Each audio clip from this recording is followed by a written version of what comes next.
when you consider that, and then as climate change occurred, the Stone Age theory postulates that, our primate ancestors go across the savannah tracking animals, looking at ungulates primarily. You look for footsteps and scat, poop, Right, and, and right.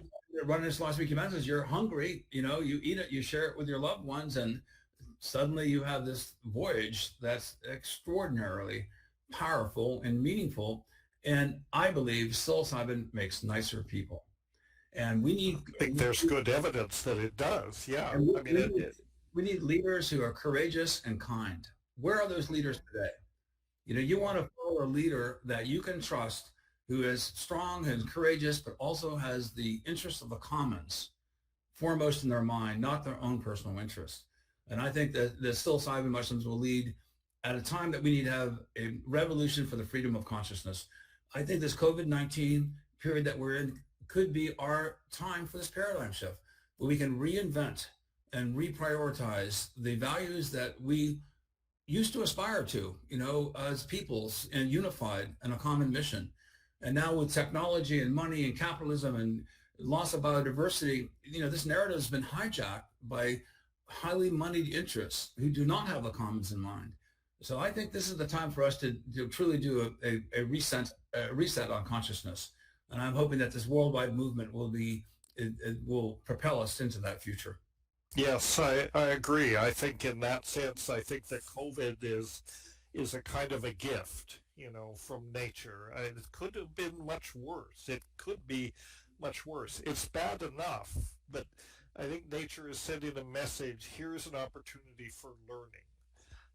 If you listen to this and reflect on it, and then reflect on our place, we have to my whole shtick is I talk about the fact that we become alienated from nature. And this stems out of the notion that we think we own nature. We think it's here to, for us to serve and exploit and ultimately rape. This is a message from nature saying, hey, you monkeys, this is just a gentle tap on the wrist to remind you that you're not running things. You're part of nature. You have to learn to live within the constraints of nature, because as a species, we're destabilizing all the mechanisms of equilibrium that sustain life on Earth.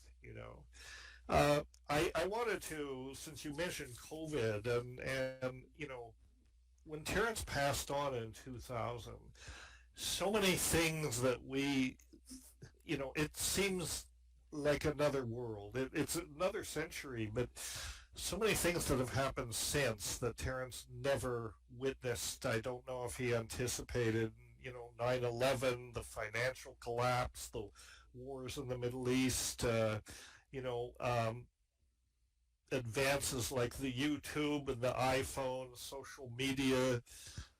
What do you think Terence would have made? What would he have had to say about our current existential historical situation? Wow. I mean, it'd be dangerous for me to speculate, but I think the fact of he was aware of the computer internet. It was just, getting more and more robust, just before his death. I think seeing the interconnectedness of nature is the paramount message that we get when we journey on high doses of psilocybin. So I Yes. think I think the interconnectedness of consciousness that we're doing right now, on this platform with people all over the world. There are people from Russia right now and from New Zealand, from all over Europe. This is the collective consciousness of being. And I think Terence would see this as a fulfillment of his pioneering work. This is an extension of it. So I think he would have a great gratitude in a sense that we are and now more interconnected as a community.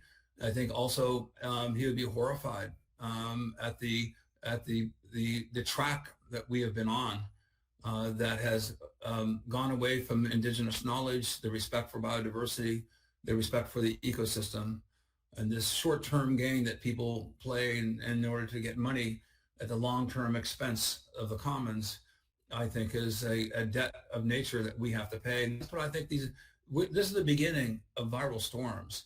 I've been talking about this for over 20 years, and many Hmm. virologists Larry Brilliant, many, Bill Gates, lots of people have talked about why haven't we had one sooner of this magnitude?